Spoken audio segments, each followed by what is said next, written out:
বাচ্চার যে প্রতি যে অন্যায় ওরা করেছে তার কঠোর শাস্তি চাই আমি। একটা ছোট শিশু 8 বছরের, এর কোনো জ্ঞান বুদ্ধি হয়নি, তাহলে এই জায়গাটায় কোনো ক্ষতিও হয়নি, আপনারা নিজেরাই দেখেন। এত শান্তি দিয়েছে, সে শান্তি কথা মানুষের ঘুম হয় না, এত শান্তি দিয়েছে মানুষ ঘুমোতে পারে না, খেতে পারে না, এত ভালো ওরা, ওদের মতন ভালো পৃথিবীতে আর কেউ নেই আমার মনে হয়। এটা ভাঙড় বিধানসভা নিমকড়িয়া গ্রাম উত্তপ্ত। দেয়াল মোছাকে কেন্দ্র করে শিশু বাচ্চার উপরে আক্রমণ করলো এক তৃণমূলের পঞ্চায়েত প্রধান। রীতিমধ্যেই ছেলের মা বাবারা আমাদের পাবলিক বাংলার মুখোমুখি অভিযোগ করছে, তাহলে এই ভাঙড় বিধানসভা যেভাবে বারবার উত্তপ্ত হচ্ছে, এটাই প্রশ্ন সাধারণ মানুষের। বাচ্চা মেরে এই রাজনীতি করবে শাসকর্তা তৃণমূল কংগ্রেস, তারই জবাব চায় বাংলা, পাবলিক বাংলা। হাত ঘুষেছে, এটাই অপরাধ। কি দিয়ে মারধর করেছে? জুতো দিয়ে মেরেছে, চড় মেরেছে, গলা ধরে এই রকম করে এ করছে। ও আবার কি বাচ্চা, এই ছোট বাচ্চা, এই ছোট বাচ্চা আর এই ছোট মেয়ে আমাকে খবর দিয়েছে, আমি কালকে ছুটে এসেছি। এই দুটো বাচ্চাকে নিয়ে আমি থানায় গিয়েছি, এরাই মূলত ওখানে সাক্ষী দিয়েছে, ঠিক আছে। আমি গার্জেন হিসেবে গিয়েছি, আমার বাচ্চার যে প্রতি যে অন্যায় ওরা করেছে তার কঠোর শাস্তি চাই আমি। একটা ছোট শিশু 8 বছরের, এর কোনো জ্ঞান বুদ্ধি হয়নি, তাহলে এই জায়গাটায় কোনো ক্ষতিও হয়নি, আপনারা নিজেরাই দেখেন। আমি করে নিন এইটাকে।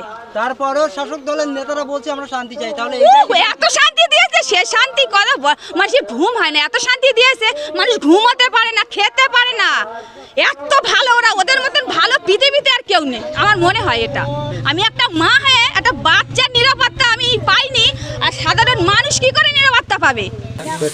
সূত্রের মারফত খবর, দেয়াল মোছাকে কেন্দ্র করে একেবারে এলাকা উত্তপ্ত হয়েছিল। মূলত বিষয়টা কি ঘটেছিল আজকে?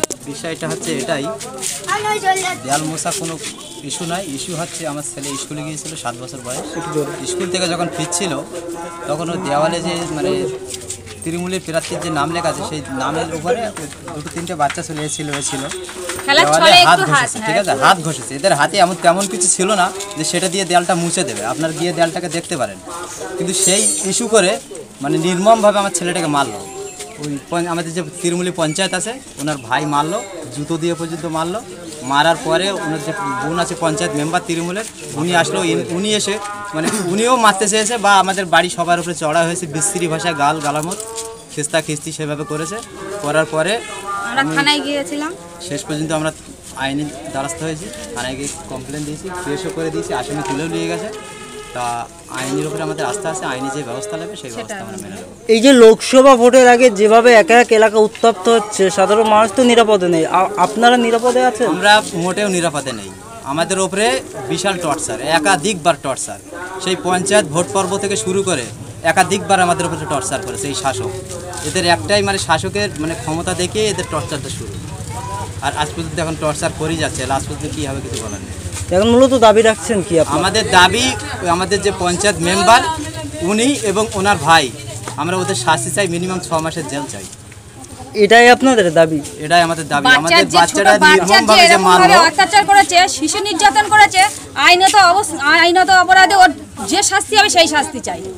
একটা ছোট 8 বছরের বাচ্চাকে যদি এরকম মারে, তাহলে বড়দের ওপর কতটা রাগ আছে ওর ওপরে সেটা ভালো করেই দেখুক, প্রশাসনই দেখুক। এলাকার মানুষ বাচ্চা তো খেলার ছলে করতেই পারে, ও তো বাচ্চা মানুষ, বাচ্চাকে তো কেউ কখনো শিখিয়ে দেয় না। স্কুলের বাড়ি আসছিল, স্কুল ব্যাগটা পর্যন্ত কেড়ে নিয়েছে, নিয়ে ওকে জুতো মারলো, চর মারলো। কেন? ও যদি অপরাধ করে থাকে, আমি তো মা, আমাকে তো এসে বলতে পারতো নাকি? আমি তো ছুটে গিয়েছি, আমার ছোট বাচ্চা এসে খবর দিয়েছে, আমি ছুটে গিয়েছি, গিয়ে দেখছি ওকে ও মেরেছে। ওকে জিজ্ঞেস করছি, ও বলছে যে না আমার স্যার মেরেছে, ও ভয় করছে। তখন আমি ও জিজ্ঞেস করছি, ও বলছে হ্যাঁ মুছে দিয়েছে। কেন? মোচার কোনো চিহ্ন নেই, ও বলছে মুছে দিয়েছে। আপনারা গিয়ে দেয়ালটাকে ভিডিও করে। লজ্জাজনক ঘটনা। তাহলে এই তৃণমূল কংগ্রেসের নেতারা বাচ্চা মেরে কি রাজনীতি করছে কি বলবো? অবশ্যই, সেটাই তো। ওরা যে কি নির্মম কাজ করছে দর্শক দেখুক সেটা, ওরা কি নির্লজ্জ বেহায়া একদম, নিজেরাই দর্শক দেখুক। বাচ্চাদের ওপরে টর্চার করছে, ওরা আবার কিসের দল করছে, কিসের নিরাপত্তা মানুষের দিচ্ছে? বাচ্চা ছাড়ছে না ওরা, আর বড় মানুষের কি নিরাপত্তা দেবে ওরা? ভাঙড়ের তো সাধারণ মানুষেরা সবসময় তো তারা শান্তি বার্তা দিচ্ছে, তারপরেও কেন অশান্তি হচ্ছে? এই শান্তির বার্তা তো এই চোখের সামনেই দেখতে পাচ্ছেন, একটা 8 বছরের বাচ্চাকে ছাড়ছে না, তাহলে বড় মানুষের কি করে ওরা নিরাপত্তা দেবে? বুঝতে পারছেন না? এটা থেকে ওরা যে এত সুন্দর ব্যবহার করছেন, তাই সেই ব্যবহারটা আপনাদের সামনে আজকে খুলে দিলাম। বেশ, আপনার নাম? আমার নাম আমিয়া বিবি।